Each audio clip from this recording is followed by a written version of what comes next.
কি এঁকেছে এটা? ইভান। কি সুন্দর। আর ইভান, দারুণ তো। তারপরে কি মাই ফাদার্স নেম কি আছে? দীপঙ্কর দাস। মাদার্স নেম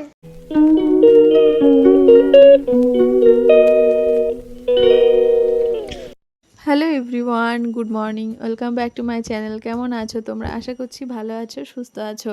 আমি মন চলে এসেছি একটা নতুন ব্লগ নিয়ে। আই হোপ আজকের ব্লগটা তোমাদের ভালো লাগবে। জানোই তো সকাল সকাল উঠে আগে ইভানকে স্কুলে দিতে হয়, আর আজকে জানো খুব দেরি হয়ে গেছে, খুব ঠান্ডা পড়েছে। ঘুম থেকে উঠতে একটু ভালো লাগছিল না, তাও কোনো রকম মুখে চোখে জল দিয়ে ইভানকে স্কুলে দিয়ে এসে তারপরে আসলাম এই চিকেন কিনতে। তো একটু চিকেন কিনে নিলাম, আর একটু সবজি বাজার করব, আলু পেঁয়াজ একটু আদা রসুন লঙ্কা এগুলো একটু কিনছি। তো মানে ভাবলাম যে যাওয়ার পথে একবারে নিয়েই যাই, ইভানের পাপার আবার ডবল করে আসতে হবে, এর জন্যই। তো ভাবলাম একটু বেশি করেই আলু নিই, এই কাকুর দোকানে বেশ আলুর দামটা কম। আর আমি যখন ভিডিও ক্লিপ নিচ্ছিলাম তখন ওই দাদাটা জিজ্ঞাসা করছে তোমরা ব্লগার? তো শুনে ভালোই লাগছিল যে ব্লগার বলেছে। তো তারপরে ভাবলাম যে কেন, তুমি কি করতে চাও? বলে হ্যাঁ আমি তো করতে চাই, কিন্তু আমি তো কিছুই বুঝি না, পারি না, আমাকে একটু শিখে দিলে ভালো হয়। তারপরে ফ্রিতে অনেক জ্ঞান দিয়ে এসেছি যে এইভাবে করো ওইভাবে করো। তো ভিডিও অ্যাকচুয়ালি আমি করছি এই প্রায় 3 বছর ধরে, কিন্তু এখনও পর্যন্ত জানো তো সফলতার মুখ এখনও দেখিনি। কিন্তু জানি না ভাগ্য কবে সাথ দেবে কি জানি। কাজ তো করে যাচ্ছি, দেখা যাক। আর কাজ করে যাচ্ছি বলা ভুল হবে, কারণ আমি ভিডিও ঠিকঠাক দিতে পারি না, এই জন্য একদমই আর কি ভিউ হয় না। আমার 4000 ঘন্টার টাইম ছিল, সেটা আমি কমপ্লিট করতে পারিনি। মানে 1000 সাবস্ক্রাইবার তো অনেক আগেই হয়ে গেছে, সেই জন্যই। কিন্তু কি করব, ওয়াচ টাইমটা তো একদমই নেই, সেই জন্যই হয়নি। কারণ ভিডিও অনেক লং বানাতে হয়, আর ওয়াচ টাইম হলেই তারপরেই আর কি পেমেন্টটা আসে। তো যাই হোক, একদিন হবে এই আশা নিয়েই আর কি ভিডিওগুলো করা। আর একটা জিনিস, আমাদের যে দৈনন্দিন জীবনের যে জীবনযাপন করছি সেটাও ভিডিও করে রাখতে বেশ ভালো লাগে।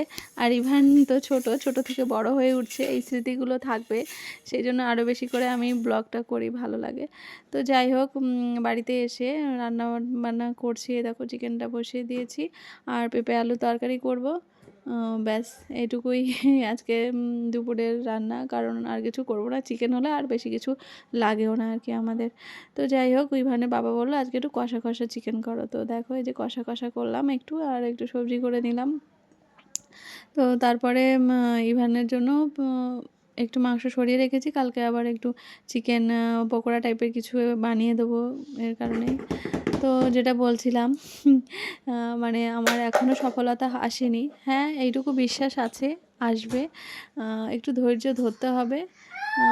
আসবে তো অবশ্যই, আসতে হবে, আমি আনবই, এটা যদি মনে করি তো অবশ্যই আসবে। সবার হচ্ছে, আমার কেন হবে না?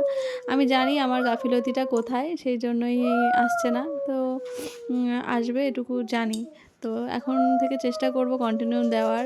জানো বেবিরা ছোট থাকলে কখনো ভিডিও এডিট করতে পারি না, কখনো ক্লিপ নিতে পারি না, কখনো টাইমলি মেনটেন করতে পারি না, ঠিক টাইমে ভিডিওটা দিতে হয়, অনেক সমস্যা আছে। তো যাই হোক, রান্নাবান্না করে স্নান করে এই যে খাবার নিয়ে চলে এসেছি। এখন আমরা দুজনে বসে লাঞ্চ করব। আর ইভান তো মাঝে মাঝে এটা ওটা খেয়েছে, ঘি ভাত খেয়েছে, একটু চিকেন খেয়েছে, ফল খেয়েছে, এইটুকু এদিক ওদিক করে খেয়েই যাচ্ছে আর কি। তো যাই হোক, দুপুরবেলা ঠিক টাইম মতো মানে আমাদের সঙ্গে খুব ভালো করে খেতে খায় না আর কি, বদমাইশি করে, কি করা যাবে আর। তো ওই যে ইভানের পাপা খেতে বসে গেছে, আর খাবারের সঙ্গে ছিল একটু লেবু, গাজর, টমেটো, পেঁয়াজ। মাংস হলে এগুলো আমাদের একটু লাগে।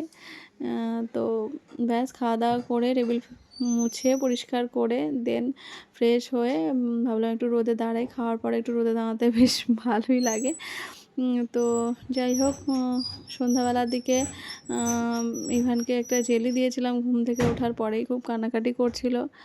কি করব, ও ঘুমালেই একটু মানে ঘুম থেকে উঠলে খুব কান্না করে আর কি। তারপরে বাইরে নিয়ে আসলাম, নিয়ে এসে একটু চাঁদ মামা দেখাচ্ছিলাম। তো তাও থামছিল না, ভাবলাম একটু দৌড়াই, চল দৌড়াই, রাস্তার দিকে দৌড়াচ্ছিলাম। তো তাও থামছে না, বাইরে যাবে না কোথাও, এখন তো জানোই বাইরে যেতে চায় না বলেছি। তো ঘরেই থাক।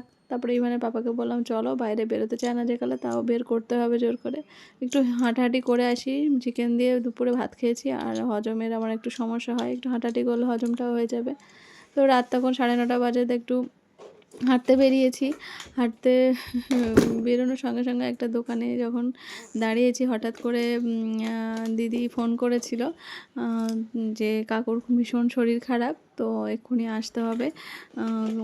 তো আমরা কি করলাম, সেই কোনো রকম এই দোকানে মোমো খাবে বলে ইভান দাঁড়িয়েছিল, তো মোমো আর কেনা হলো না। কোনো রকম বললাম যে দুটো পরোটা প্যাক করে দাও, দুটো পরোটা নিয়ে দৌড়ে চলে এসেছি।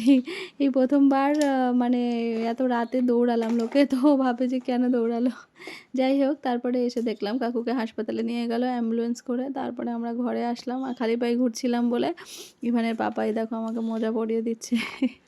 আর এত সুন্দর মুহূর্তটা আমি কি ক্লিপ না করে থাকতে পারি বলো, সেই জন্য একটু ভিডিও করে নিলাম। আর আমাকে পড়াচ্ছে বলে ওকেও পড়াতে হবে, দেখো পা বাড়িয়ে দিচ্ছে, আমাকে দাও, রাগ করে, আমাকে বেশি আদর করলে ওকে কম আদর করলে খুব রাগ করে। তো যাই হোক, তো ও মানে শুধু জেদ করবে, তারপরে পড়ছে না, ভালো লাগছে না আর কি। এই ছোটো ছোটো টেক কেয়ারগুলো করে বলে মানে সত্যি খুব ভালো লাগে। এই জন্য বিশাল কিছু, বড় কিছু, দামি কিছু আমার কোনো প্রয়োজন নেই, এই ছোটো ছোটো খুশিতেই আমি ভীষণ খুশি। সেই জন্যই তো মানুষটাকে এত ভালো লাগে, এত ভালোবাসি। আর এমনি সত্যি মানুষটা এমনি খুব ভালো। তো সত্যি ভাগ্য করেই পেয়েছি বলা চলে। মানে এগুলো বলা দেওয়া লাগে না, ছোটো ছোটো খুশি আমাকে দেয়, তার জন্য এত ভালোবাসি। তো চলো আজকের ব্লগটা এখানে এন্ড করছি। তোমরা ভালো থেকো, সুস্থ থেকো, টাটা, গুড নাইট।